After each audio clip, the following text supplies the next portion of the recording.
tell us about your newest book about fruitfulness. Well, a lot of times pastors and laity think about being faithful, and we certainly are called to be faithful. But in the Bible, faithfulness is always connected to fruitfulness.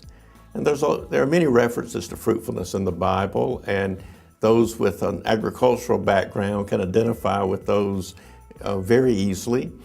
And if we can think about what are the fruits that our churches are trying to produce, and are we doing that? Knowing that the ground has to be prepared and that God finally gives the harvest. But faithfulness and fruitfulness always go together. Success is not a biblical concept, but fruitfulness is. Every day can't be harvest time. And if churches are not experiencing the harvest of fruitfulness, perhaps they need to think about all the things that will have to happen before the harvest comes.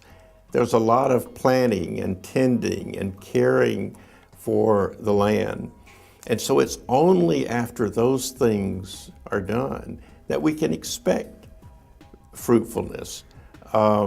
John Wesley said that sometimes people want the ends of grace without practicing the means of grace.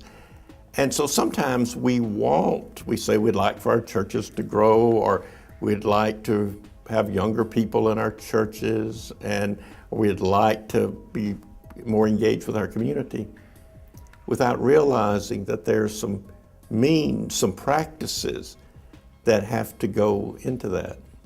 Lovett, one of the sessions that you and Tom put, one of the chapters in your book is called the "So That" chapter. You say it's 2 words that make all the difference in the world. Tell us a little bit about the so That chapter, and also kind of tell us the "So That" of this book. The format of a "So That" statement is, we will do X so that Y happens. And we encourage every group to develop a "So That" statement for whatever they do. We have a youth ministry, so that. We have Sunday school, so that. We have a choir, so that. And what it does is it says not what the activity is, but what the purpose is and the end result. So, a "So That" for the book. We might put it this way. Tom and I wrote Bearing Fruit so that churches could understand the concept of fruitfulness and implement it through practical resources in the book.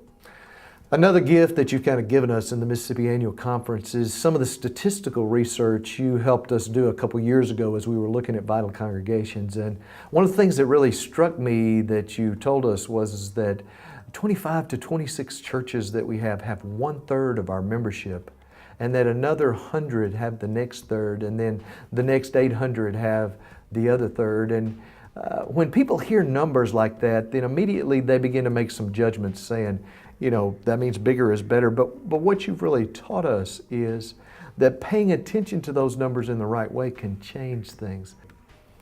Grandparents take their 3 grandchildren to the mall, and then later they come home and realize they only have 2 of the grandchildren. But then they say, well, 2/3 is not that bad. And actually, there's some things we've been wanting to do with these that we haven't been able to do. We can do more with these. Well, that's very silly. But you see, what's the difference? We start out with 10 children, and then next year we have 9 or 8. Those are precious people. And so in that sense, numbers do matter, obviously.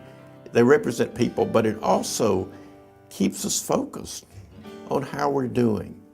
Numbers are not so important in terms of whether they are large or small, but what are the trends? And and then using those figures as a way to look for clues and to have conversations and to ask who's missing when we worship. People often say, what are some of the characteristics of vital churches? And to me, it gets down to two things. One is vital churches are connecting people with God, and they're connecting with their communities.